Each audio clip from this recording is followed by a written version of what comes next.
Hello everyone and welcome to another Elliott Wave analysis. Right, so today let's talk about gold. Right, so if you look at my ideas, I haven't been talking about gold for a while. The last time I did it was on the 8th of July.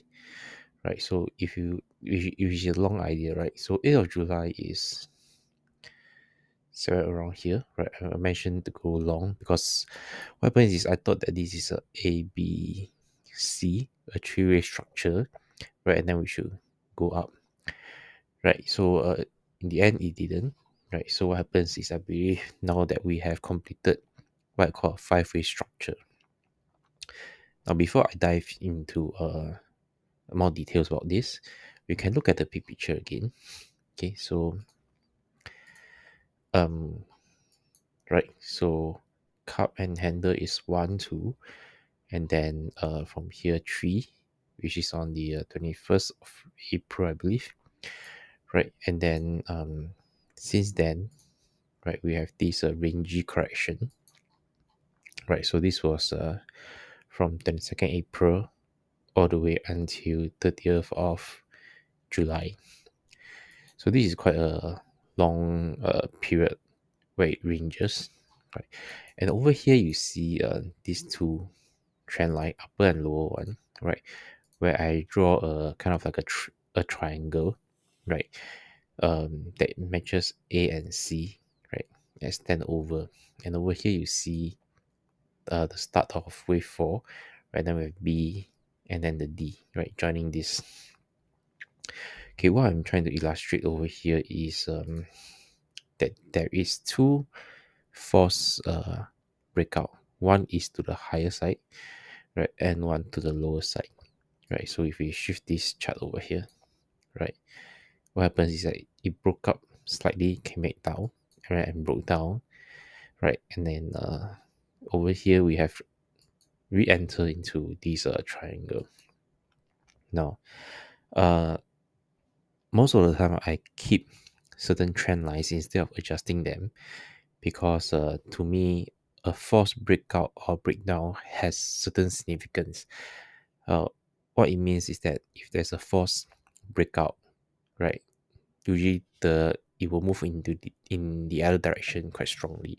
As you can see from here, this D, right, it went up and then came back down, and then from here, 3427, it actually moved all the way down to 3268, right? And then now we have broke back in, and what I think is that we should see much higher prices, right, in the near future. This is the daily chart, right? So within uh the next week or two, we should breach 3500. Now let me go into details on gold, right? You see that after this breakdown, right, along this E wave, when it broke down here, what happens is that it actually hovers here for quite a while, right? So this is quite a long hovering. This is on 2 hourly time frame, right? So over here, it breakdowns on 28th of July. It's about 8 o'clock GMT plus 8, right? And then all the way until here, right? 30th of July.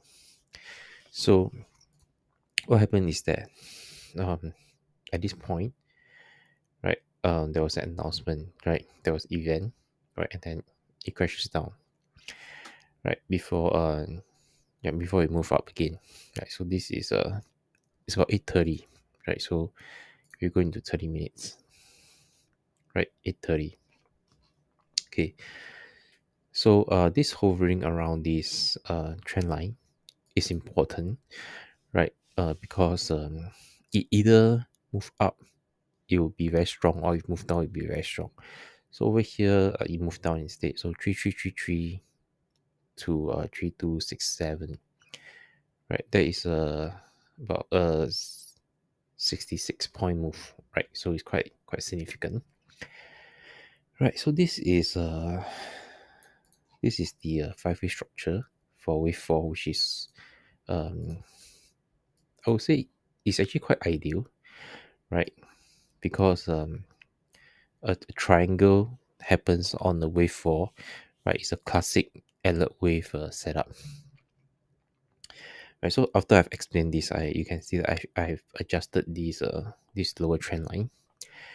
Right, I'll keep this for now, right? Because I believe this is the true resistance over here, right? So I can move it up some more, right? But let's just stay with this first, so that we know that the first resistance is here, which is about 3417, 3418, depending on when you hit this.